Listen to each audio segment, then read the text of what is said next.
Hey, sports fans, Larry Eater here. This is Conversations with Larry, and we are in the Laren Hall. This is the global headquarters of RunBlogRun, located in Fort Atkinson, Wisconsin, in the southeast part of Wisconsin. It's getting to be fall here, and after 2 glorious weeks of heat and humidity in Budapest, week back here with heat, I'm really enjoying the cool weather, and I hope you're getting that in your part of the country right now. Well, we're going to be talking about what's going to happen next July and August in 2024 in the city of Paris, France. For the third time, Paris will host the Summer Olympics. There's only one other city that's done that, London. Paris now has had Olympics in 1900, 1924, and 2024. Much has changed in the city, of course. It's an incredible place to visit. I have spent at least a week there every year for the last close to 20 plus years and truly enjoy it. I normally go over for the Diamond League meeting, and then I try to hit an indoor meeting as well. I was there at the European Champs in Bercy in 2000, I think it was 2011. Yeah. And really enjoyed that as well. But the city of Paris will have great history, will have competitions in 5 new sports, but we'll have competition in our favorite sport, track and field, which will be truly showcased. The French are big track fans. They have a wonderful show called Athlé on TV during the summers with the Diamond League. They show all the Diamond League meets live, plus a ton of local meets, and they do great interviews. The shows are fantastic. So they will showcase track and field well. The course for the marathon is going to be a very technical course. I do not think it'll be a very fast marathon, but it'll be a grueling marathon.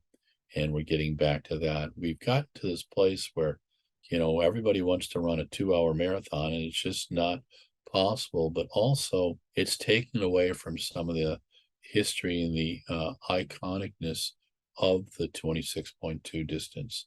And I think that Paris wanted to bring some of that back. If you go to Paris, you're going to have a great time.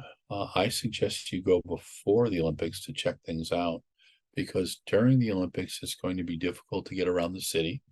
I suggest you use public transportation and plan to go to things early. It's just going to be the way it is. Getting around Paris can be challenging, but it's a lot of fun. There's great food on every corner. Parisians demand good food and reasonable food. So there's these little cafes where you'll see a prefix meal for 16 to 20 euros. It'll probably be up because it's the Olympics and everything goes up, but where you get a main course, a salad or soup, some coffee, and a couple glasses of wine. And it's fun. I've spent time there with my son, Adam. I have gone there myself, and I've enjoyed it. Some of the hotels, the Ibis budget hotels, are wonderful. They're reasonable.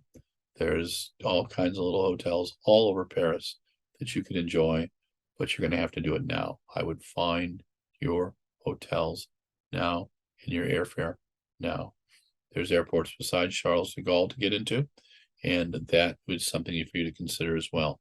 The track program will be from August 1st to August 11th, and it will be glorious. There will be great fans there, and there will be some incredible competitions. What am I looking forward to? Let me give you my top 5. I think Sifan Hassan and Faith Kipyegon are going to battle over the 5, 10, and the 1500. That's going to be tremendous. Can Noah Lyles win the 100 again?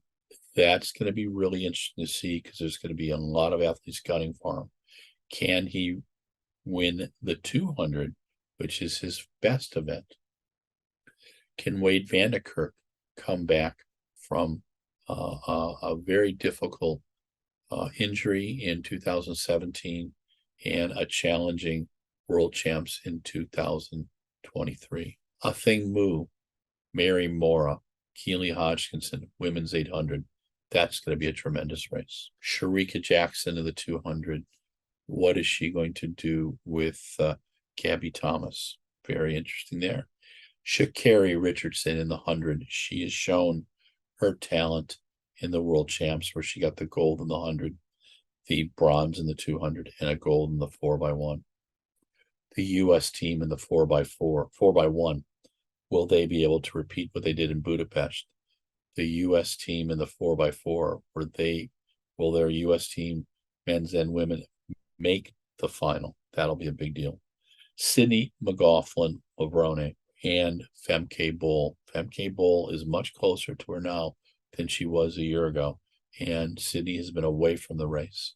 I think Sydney is a brilliant athlete, but I also believe you need to compete, and it's going to be interesting to see what Sydney does in 2024 and what a thing does in 2024, and we really don't know. The women's hurdles, what's that going to be like? The 100-meter hurdles and the 400-meter hurdles. The men's 400-meter hurdles is a tremendous race. Karsten Warholm, Rai Benjamin, Allison DeSantos, Kieran McMaster. Kieran beat Karsten in the recent Diamond League meeting. Will the Crazy Viking be able to put it all together? It's going to be really interesting to see. Those are just some of them. Mondo Duplantis, Mondo Duplantis is going to be around for at least another 3 Olympics if he chooses to. And that means that he will probably surpass the number of world records broken that Sergei Bubka did at 35. Mondo is that talented. But Sam Kendricks is back. And Sam Kendricks has a lot to prove. He went 591 and 592 at the end of the season this year. And it's great to see him competing healthy again. Chris Nielsen, Casey Lightfoot. The Americans have a brilliant group of pole vaulters on the men's side and on the women's side. Katie Moon, Olympic champion, world champion, and she tied for the world title this time with Nina Kennedy. Sandy Morris has a lot to prove. It's going to be wonderful to see all these events. And we forgot about the shot put. Ryan Krauser, world record holder, inside and out. Ryan had blood clots in Budapest, and he got the second best throw he's ever gotten, 23:51. Oh my God.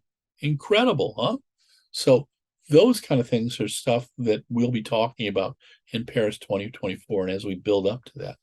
And we'll probably do a little teaser every week to get you guys excited about it, because the Olympics are glorious. This will be my 10th Olympics that I've covered, 7th that I've been to. The first one I was at was in 1984.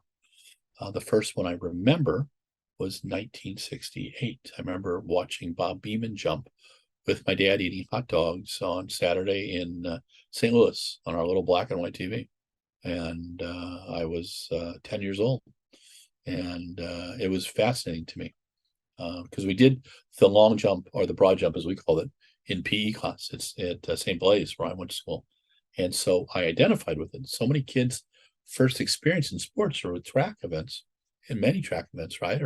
Or football, soccer. So the Olympics is almost a religion, of the 7 billion people on this planet, 7.5 billion people, probably 6 billion will see some part of the Paris broadcast.